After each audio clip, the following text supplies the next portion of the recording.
Abarim, also known as Hebrews 11, 1-40, and Amunah is the substance of what is expected, the proof of what is not seen. For by this the elders obtained witness. By Amunah, we understand that the ages were prepared by the word of Eluah, so that what is seen was not made of what is visible.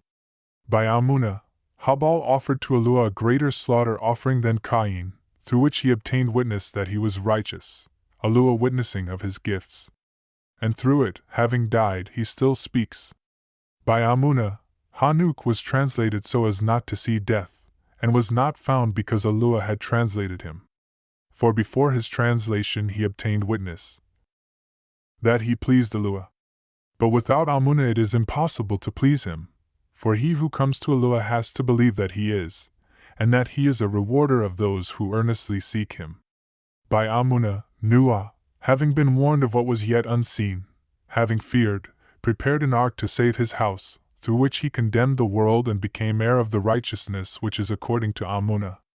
By Amunah, Abraham obeyed when he was called to go out to the place which he was about to receive as an inheritance. And he went out not knowing where he was going. By Amunah, he sojourned in the land of promise as a stranger, dwelling in tents with Yitzhak and Jacob, the heirs with him of the same promise, for he was looking for the city having foundations, whose builder and maker is Eluah. By Amunah also, Shara herself was enabled to conceive seed, and she bore a child when she was past the normal age, because she deemed him trustworthy who had promised. And so from one, and him as good as dead, were born as numerous as the stars of the Shamaim, as countless as the sand which is by the seashore. In Amunah all these died, not having received the promises, but seeing them from a distance, welcomed and embraced them, and confessed that they were sojourners and strangers on the earth. For those who speak this way make it clear that they seek a fatherland. And yet, if they had indeed kept remembering that place from which they had come out, they would have had the chance to return. But now they long for a better place, that is, of the Shamaim. Therefore Eluah is not ashamed to be called their Eluah, for he has prepared a city for them.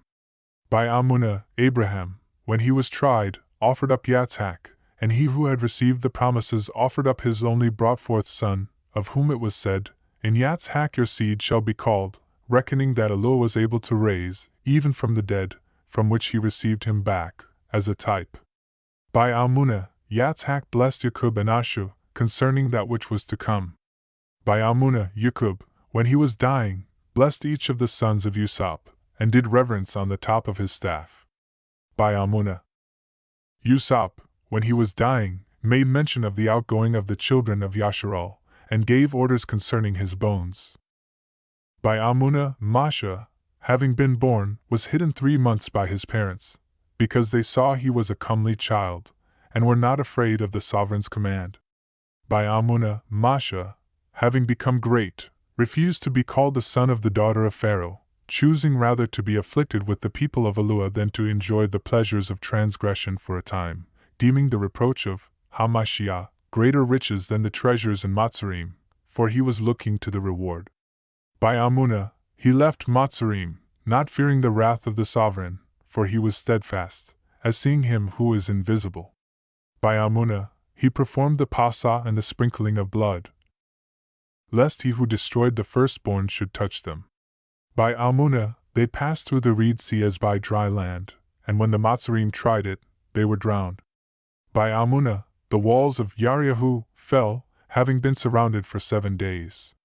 By Amunah, Rahab the whore did not perish with those who did not have Amunah, having received the spies with peace.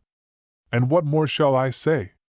For the time would fail me to relate of Gadiuan and Barak, and Shamshun, and Yaphtha, also of Daud and Shamuel and the prophets, who through Amunah overcame reigns, worked righteousness, obtained promises, stopped the mouths of lions, quenched the power of fire, escaped the edge of the sword. Out of weakness were made strong, became mighty in battle, put foreign armies to flight. Women received back their dead by resurrection. And others were tortured, not accepting release, to obtain a better resurrection. And others had trial of mockings and floggings and more, of chains and imprisonment. They were stoned, they were tried, they were sawn in two, they were slain with the sword. They went about in sheepskins, in goatskins, being in need, afflicted, mistreated, of whom the world was not worthy, wandering in deserts and mountains and caves and holes of the earth. And having obtained witness through the Amunah, all these did not receive the promise, Allah having provided what is better for us, that they should not be made perfect apart from us. Abarim, also known as Hebrews, 11, 1-40. Note, it is written in Abarim, Hebrews, 11, 13, in Amunah all these died, not having received the promises, but seeing them from a distance, welcomed and embraced them.